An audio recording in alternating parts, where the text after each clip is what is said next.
Building codes are sets of rules defining how buildings can be designed and constructed to a minimum level of safety. They are not a phenomenon of the modern world. Rather, they have been around for centuries. One of the earliest being the Code of Hammurabi, which is a set of laws enacted by the Babylon King Hammurabi. Hammurabi's rules helped in governing the people of his fast-growing empire, which included most of ancient Mesopotamia. The rules covered a variety of topics, including inheritance, divorce, contracts, paternity, homicide, debt, agricultural practices, and assault. The code also contained the first known set of building codes.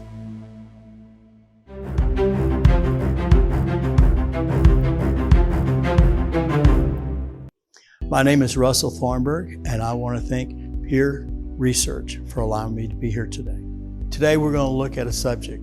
It's an interesting subject. We're going to use the title. Look at the title really close. The title says, Understanding. Well, it's hard to understand something if we don't even know where it comes from. So we're going to look at some components, and then we're going to look at some reality. Understanding building codes. Well, what does that mean? So the very first thing I need to talk to you about, and one of the things I'm throwing out at you right now, 2021, there's a family of books that are out there. The IBC, which is the commercial book. We call it the granddaddy. It's the big guy that sits up right at the very top. Then we look at the IRC or the IRC, Residential Code, Fire Code, Plumbing Code, Mechanic Code. I'll bring those back in a little bit later. But remember this, a city that's talking about a building code has to adopt these books into their ordinances, or maybe it's a county, or maybe it's a state. I don't know whether we're home rule, and I don't know whether we're state, but what I do know is those codes will be adopted. We will enforce that which is in those books. Now, what's in those books? One of the things that we have is what we call a standard. Those standards will be popping up throughout these books that we read. Now, those standards that we're looking at is a group of guidelines. Guidelines that tells us how. That's something that I want to know. And not only what I want to know how, I want to know how it's going to perform. Not only that, I want to know how it performs and its installation and its task. You see, the pictures I've got here is NFPA 72. That's how the smoke alarms work. That's how the alarming system goes off. That is to tell me how and when and how it's to perform, or how loud to get out of the building. When we look at NFPA 13, it's telling us how the sprinklers go in. Now, remember, the NFPA 13 is the granddaddy, if you want to say it. It's the one that we look at when we're doing the biggest buildings there are. It's also the one we use all the time in the smallest ones. And when we go to maybe a residence, we would use what we call an NFPA 13R for residence. So if you wanted to look this up, just put in NFPA 13. You'll get it, it'll come right up for you. But again, they are enforcement that we use to enforce the code when we're adopting these code ordinances. Now there's another document that's going to show up. Now, when you go into the back end of the code book, oh my goodness, there's a slew of reference standards that are back in the back. But each one of the codes that I'm about to show you all have these reference standards in the back. So one of the reference standards that I'm going to be using today is, since I just talked about the NFPA, is a simple book that all of us in the residential world use all the time. And we call it the Gypsum Association, with short term, GA. To be specific, GA 600. Again, it's found in the back end of the books. Every code book has a list of references. It'll tell you a lot about where it's focused in the code book. We want to look at that.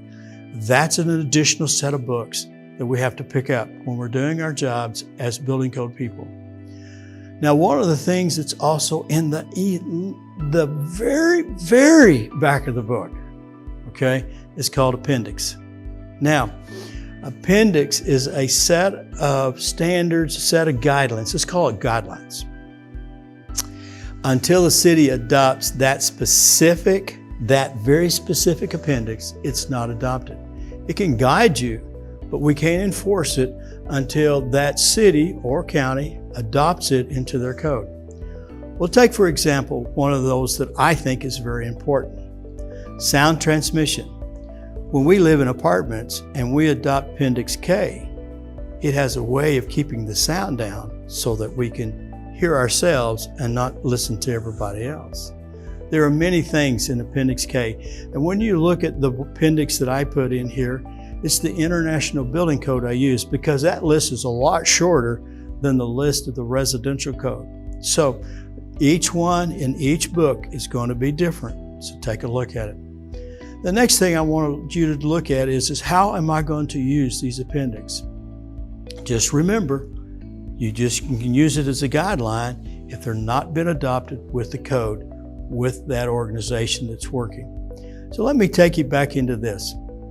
These appendices have one use only, just to guide us, and what they're hoping for one day in the code hearing is that appendix manages to get into the code book. But a lot of them have been there from the beginning, never moved in the code book. So we can't really plan on that. Let me take you off to this. I want to show you the family of the codes. You watch how this family goes all the way around. Okay, so we have the International Building Code, we have the Energy Code, we have the Residential Code, we have the Mechanical Code, we have the Property Maintenance Code, we have the Fuel Gas Code, we have Electrical Code, we have the Fire Code, we have the Zoning Code. My goodness, look at all the families that we have put together. The interesting part that you need to know, all of these codes dovetail themselves together and they come up and make the Residential Code. Now, one of the things that you're going to want to do here is this. If you want to look into these books, go to the library. See if they have one. See if the department, the county, or the city has put a book in the library. That's one of the easiest ways to look. If you want to get into purchasing some of these books, you can go on the internet, but you can also go to www.iccsafe.org. This video was made courtesy of Pieresearch, the standard of excellence, manufacturer of high-quality alignment and centralizer products for the deep foundation and earth retention industries.